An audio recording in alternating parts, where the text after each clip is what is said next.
hashtags for music producers.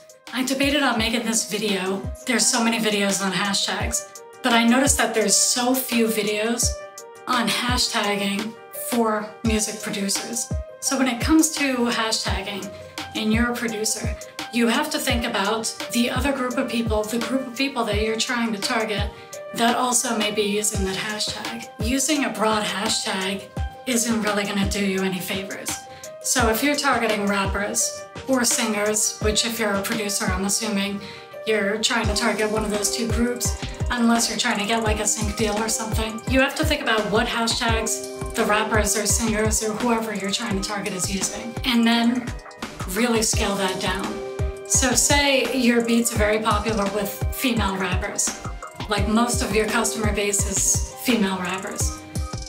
You can't just hashtag female rappers, although that's actually probably a small one, you probably could. But if female rappers was a huge hashtag, then you would want to say female rappers 2021, female cloud rappers, female emo rappers, something. Try to niche down on the style, because the less people using that hashtag, the less people are going to see you, yes.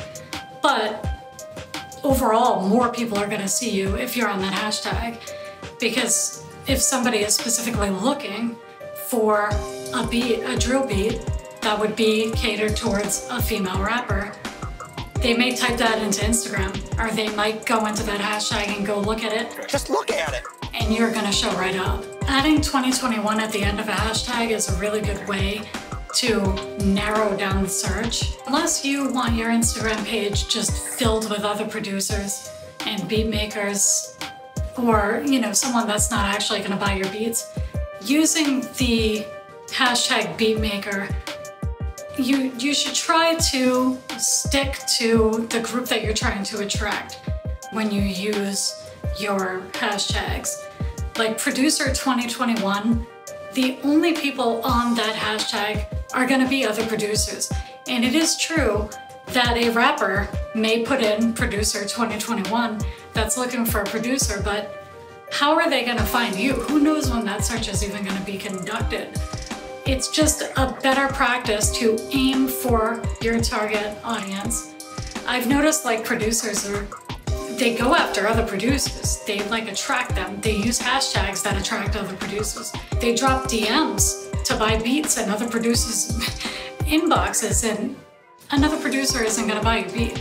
You wanna try to go after rappers, unless you do something similar to what I do, where yes, I want rappers to buy my beats, but I also cater my content more towards other producers. I use a bit of a mix when it comes to my hashtag strategy.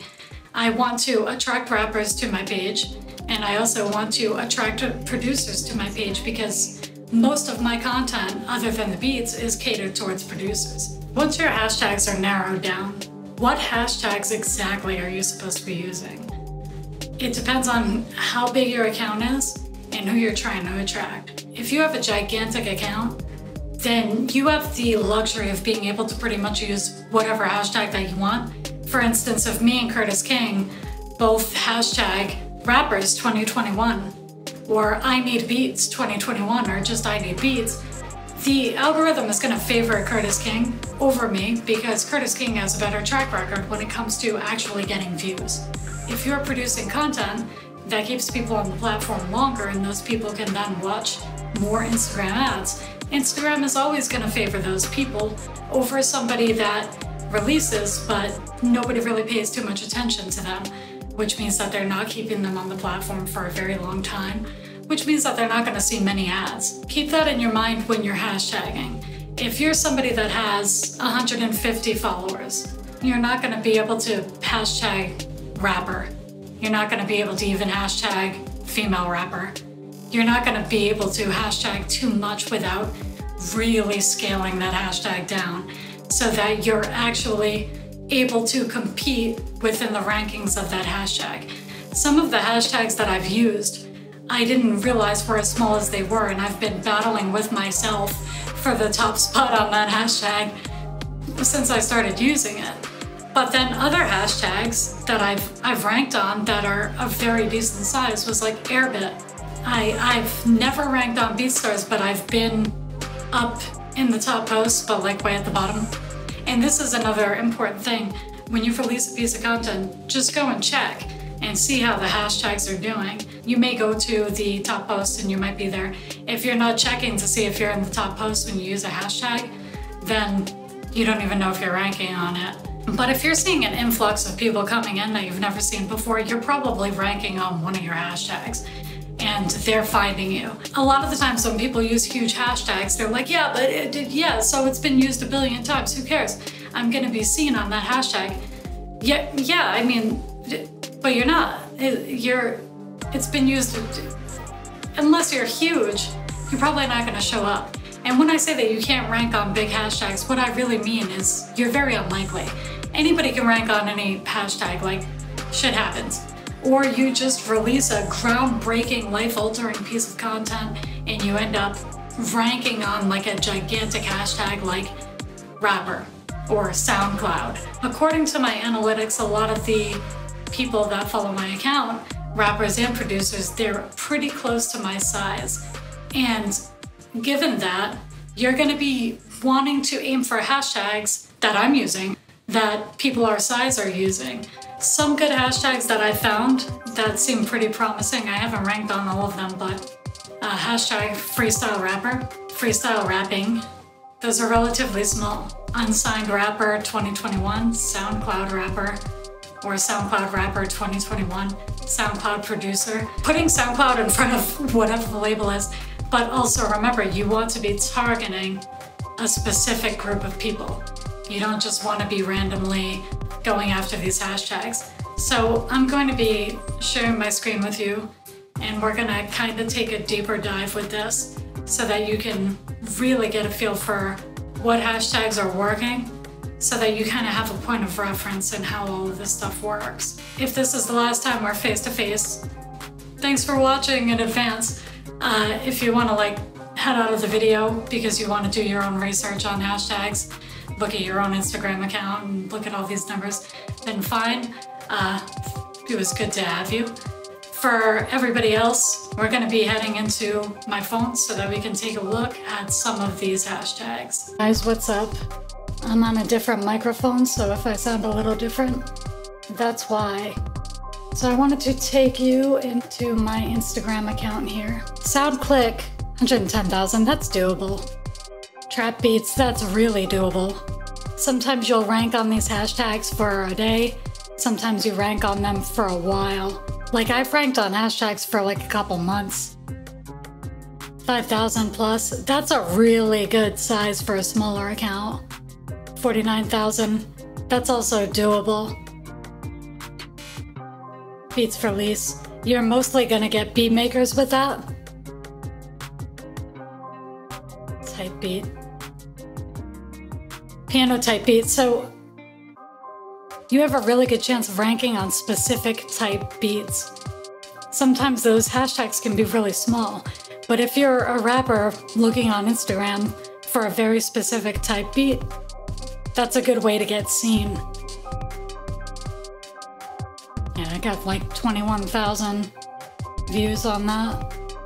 86,000. I must have ranked on something with that one. But since that wasn't exactly the same type of video, probably had weird hashtags. On the mic, that's a really good hashtag. You'll find some rappers that way, and it's relatively small. Straight bars talent, that's another good one. Because you're gonna find, I know that it looked like a producer was ranked first on there, but that would be a good rapper. That would be a good rapper's hashtag.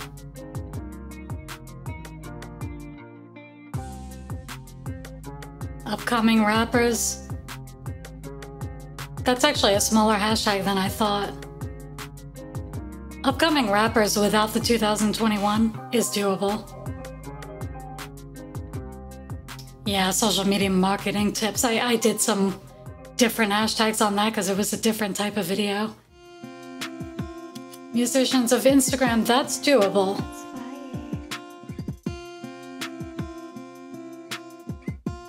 Hip hop beat maker, super small. That's good if you're trying to attract producers, which I try to get a mix of both, rappers and producers. Trap beat maker, that's a little too small. Yeah, some of these are older reels, so I would have been using older and smaller hashtags. Mad About Bars, that's a good hashtag for a beat maker. You're gonna show up in front of some rappers with that. Got a decent amount of views on this reel. Hard type beat, 5,000 plus. It's probably the smallest you want to aim for. But if you're looking for a Juicy J type beat, I'm the first thing that shows up. So although it's not searched often, it's a right place, right time type of hashtag. Somebody might specifically be looking for a Juicy J type beat. Trap music is way too small. This is the Sanjay C. Rhodes competition. Beats, that's doable. 311K. If you have at least 1,000 followers and a lot of content, it's doable. This was a really popular beat, fair game. So I'm trying to see what I mean, nothing magnificent. 2-for-1 beats. That one only has like 500. That's a really old reel. Dre. It's a relatively smallish hashtag. I'm guessing it was Dr. Dre. I'm not sure why I hashtagged that. This was a reel that I ranked on Airbit on, and Airbit's a pretty big hashtag. So I'm gonna go ahead and call it, now that I have given away pretty much all my... I'm gonna have some competition on these hashtags now. But if you're still here, thanks for watching. Hopefully you got some value out of this. And don't forget that it's not just about the hashtags. You have to have a good piece of content. If it's just a video of your logic screen, yes, those do rank sometimes if the beat is unbelievable, but I highly suggest that you consider a music visualizer.